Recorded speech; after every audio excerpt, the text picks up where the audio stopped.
Welcome investors, let's celebrate.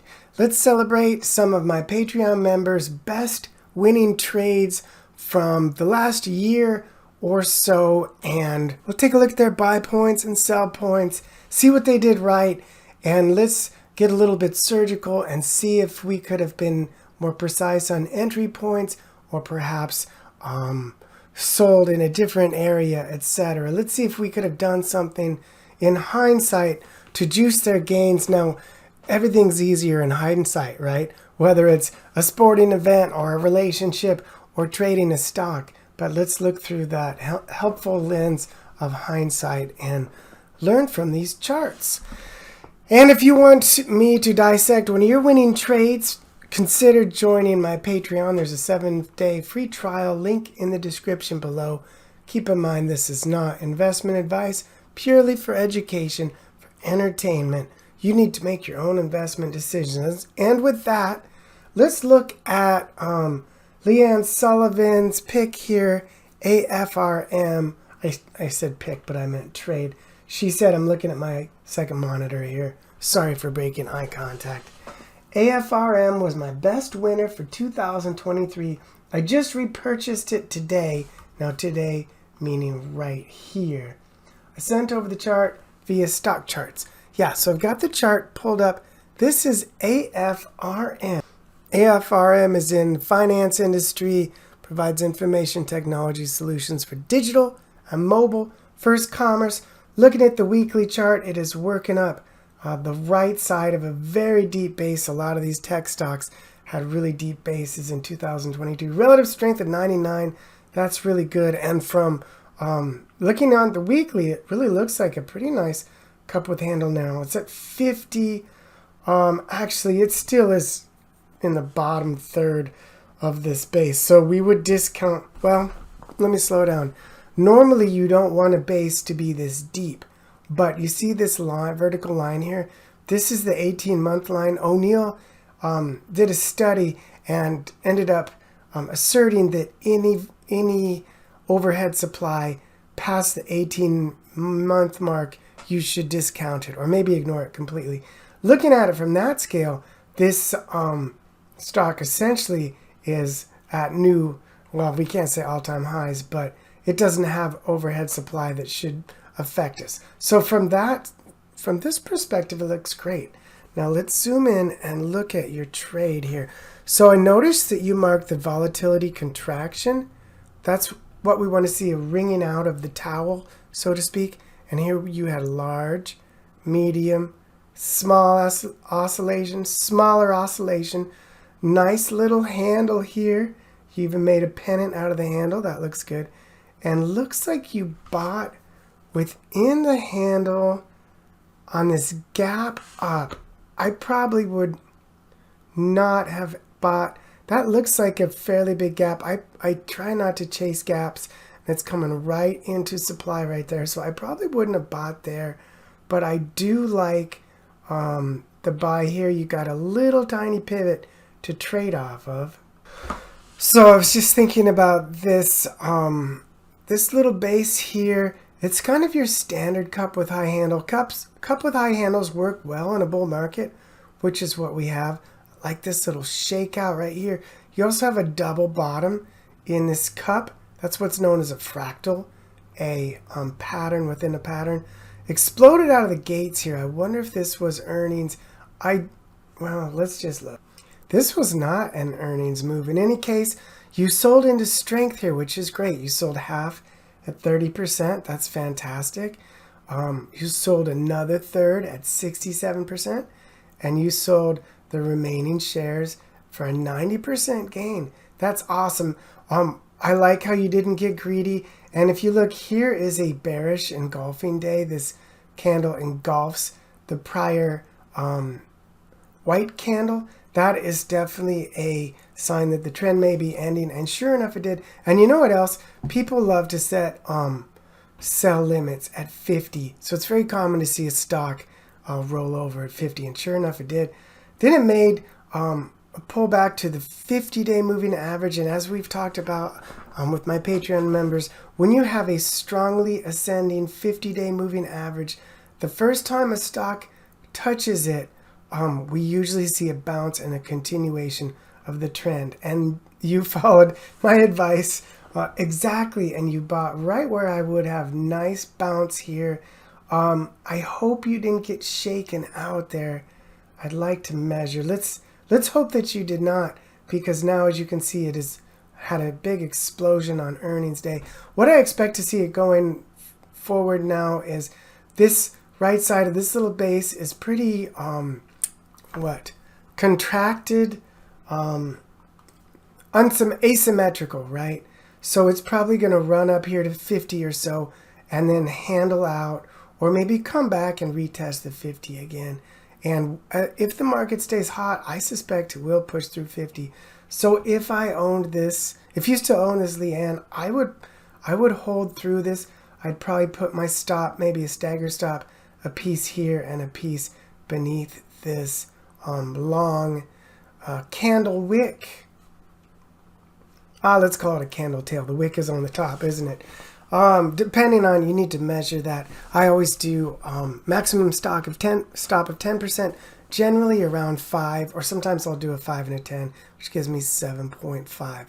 Let's look. So Leanne, awesome trade, 90% on a piece of the trade, and you sold into strength. This looks like a pro trading here. I'm impressed. Looks like you circled the buy volume. That's not your Aunt Ethel buying, is it? Let's look at another one. I got a few more here. Okay, this trade is from my Patreon and Twitter friend, William Sanchez, FTAI. I know this stock well. I've traded it a bunch of times. Aviation leasing and supply of aftermarket components, aerospace and defense, definitely a hot industry. Profitable company, triple-digit earnings. 3 of the last 4 quarters, definitely spotty here in June. I don't know why.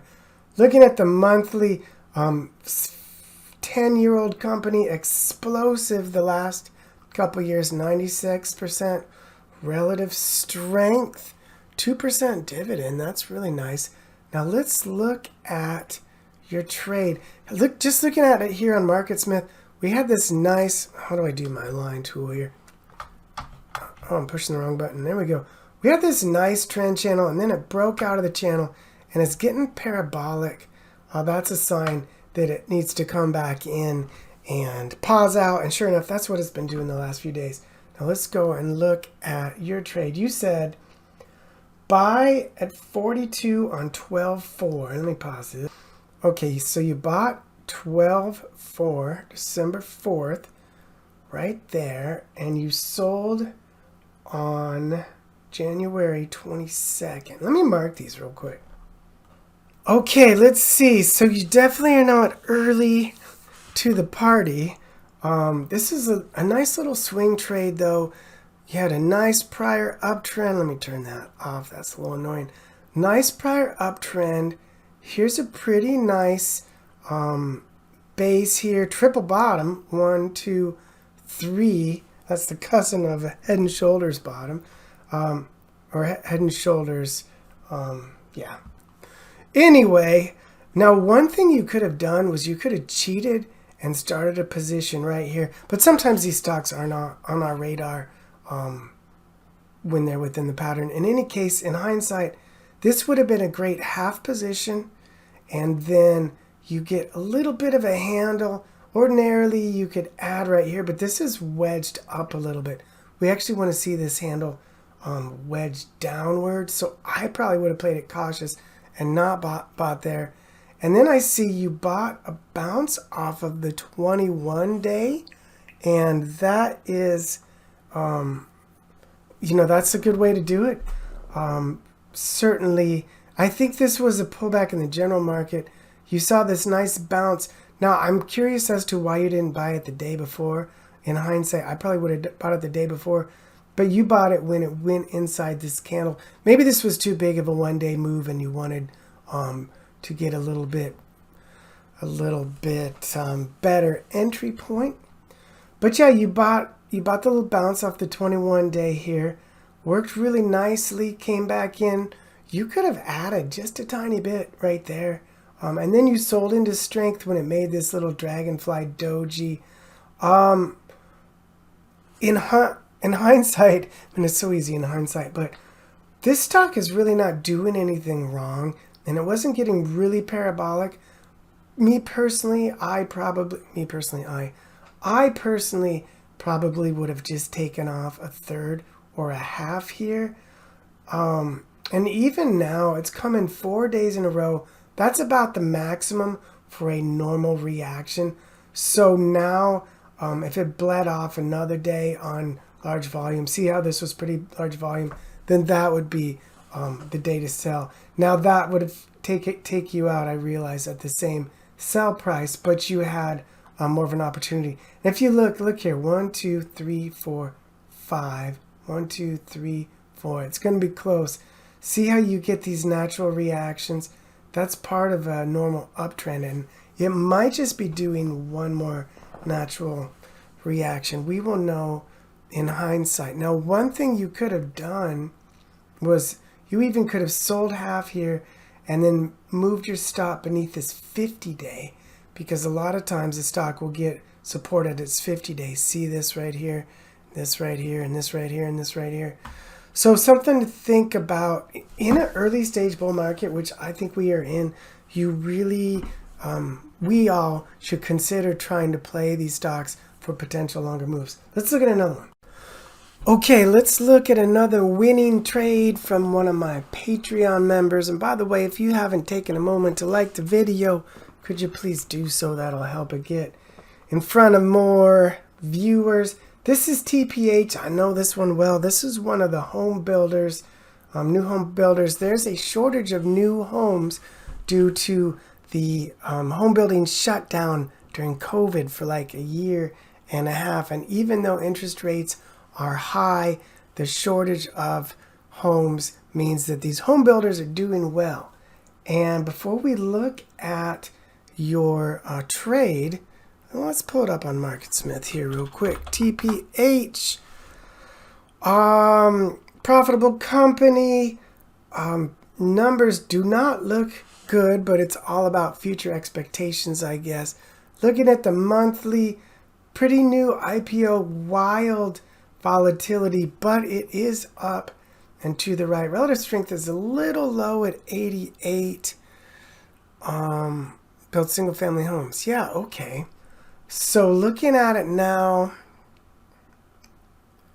looking at it here on the weekly, you've got a nice cup, little bit of a handle, drooped way down with the general market, and now you've got a nice cup with a cap where you have a consolidation right on top of the pattern. This looks like it is ready to be a buy again. Let's see what you said. This is from Karen. Didn't do much trading last year, but I think my best trade was TPH. Bought on March 20th. Let's see, where's my tool here? March 20th. Okay, that's a big volume day. That must have been earnings.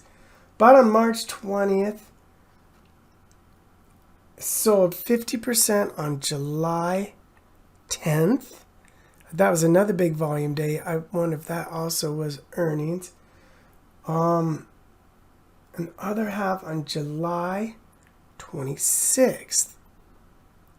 Right there. Okay, interesting. Let's mark those.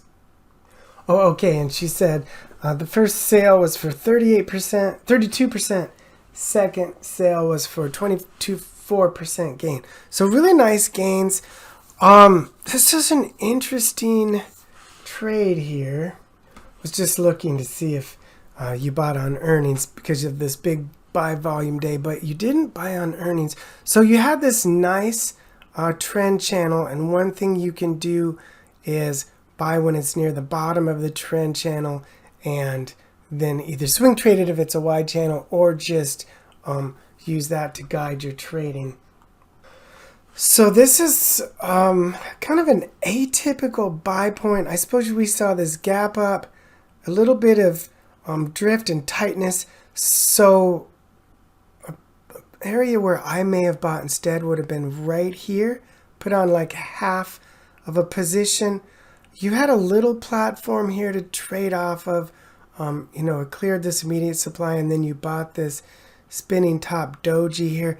I probably would not have bought right in here. This is a pretty steep trend channel, and it's not as perfectly formed as some of them.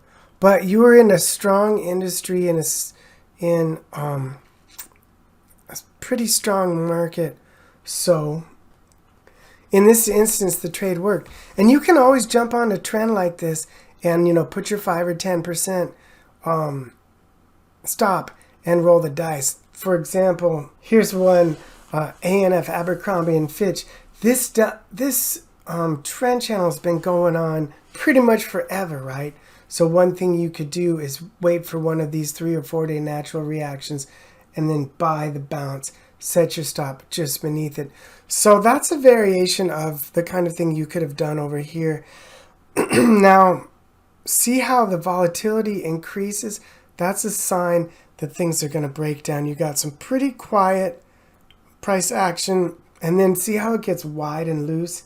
That's a signal that it is nearing the end of the run. I learned that from Minervini during my time, Mark Minervini, during my time at Minervini Private Access. Let's look. Now you sold July 10th, right there. So yeah, it got wide and loose, gap down, and then bounced off the 50-day. That is a really interesting place to sell because normally I'm thinking about buying bounces off the 50-day. I would not have bought here because of this ugly gap down. You want to see a nice gentle decline down to the 50-day, and then you buy the bounce. But I probably would have given it the benefit of the doubt.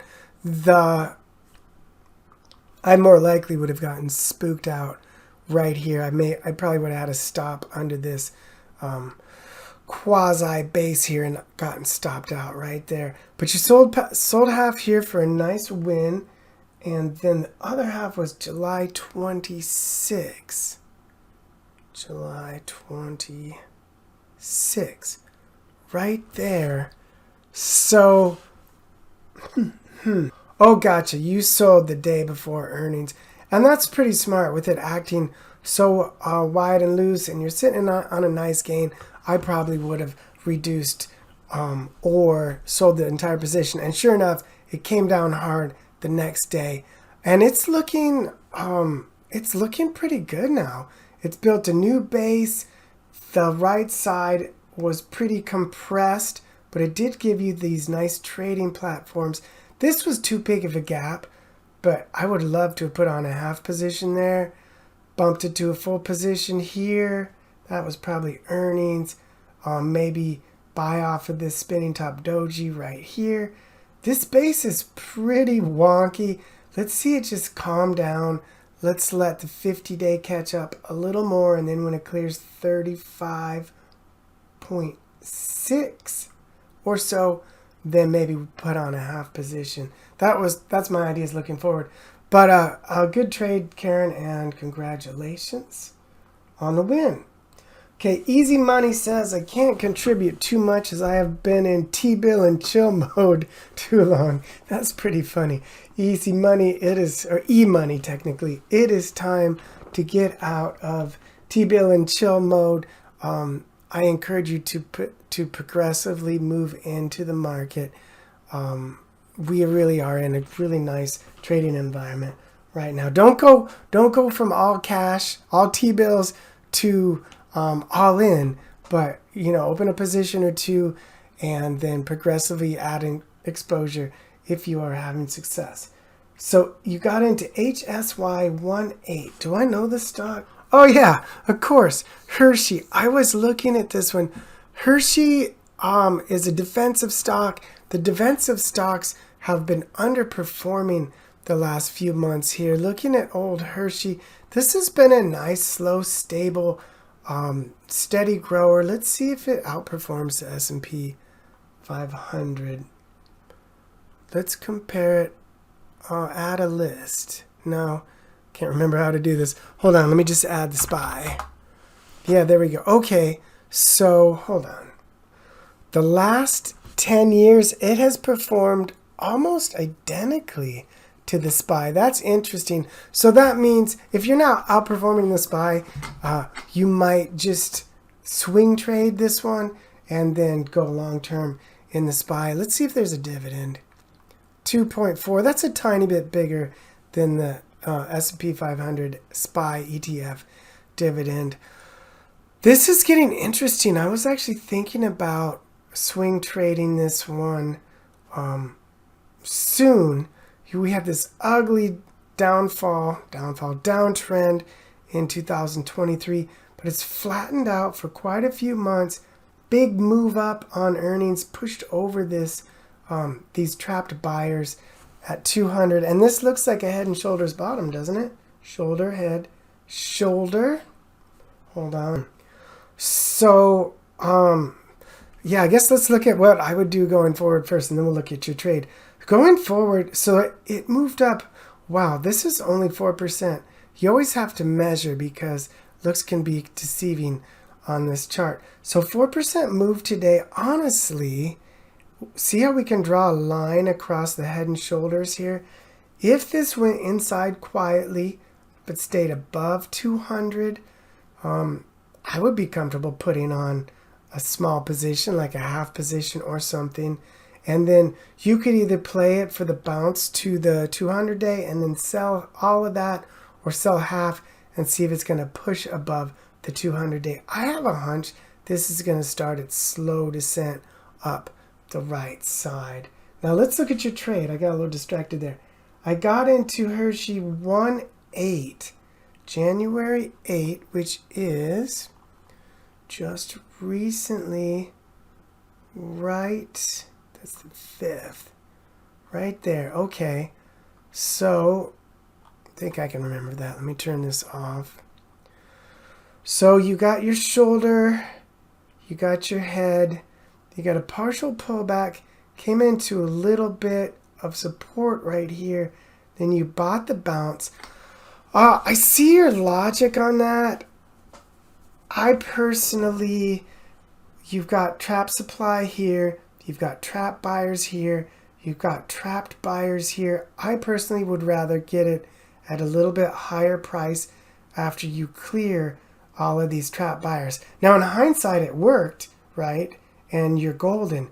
But a lot of times, it will take weeks or months or longer to push through these trap buyers. And sometimes it'll push against it like this, and buyers will get disinterested, and it will even undercut the head here.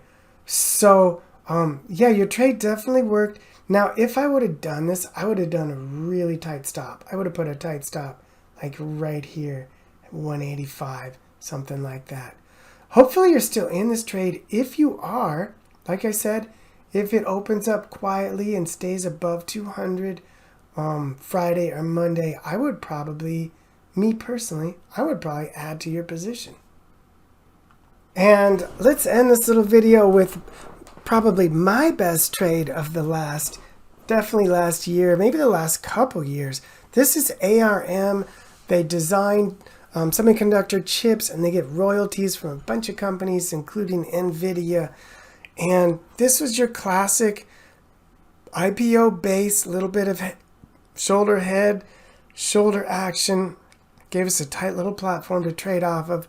Bought the breakout on strong volume, and then it made a handle here. Doubled my position on the breakout of the handle.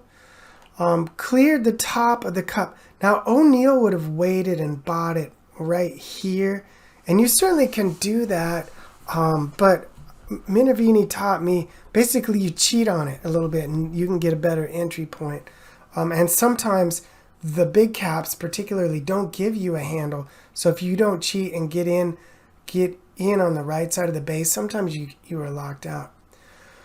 So let's see, I sold third for 28% when it gapped down here. I don't remember if that was earnings or what. Made a little double bottom here, and then it came back down and tested the 50-day. The first time after a breakout, it tests the 50-day. If it's relatively quiet coming in If the 50-day is ascending, that's a great spot to add shares. Added there, and I honestly thought about, I was going to add shares right here until I remembered that earnings were coming up the next day. And even though we saw an earnings explosion, I always control risk. So I did not buy going right into earnings. And here we see one of the best moves of earnings season. 47, close 48% up on earnings. At one point it was up like 55%. And look, you're never going to top tick stocks.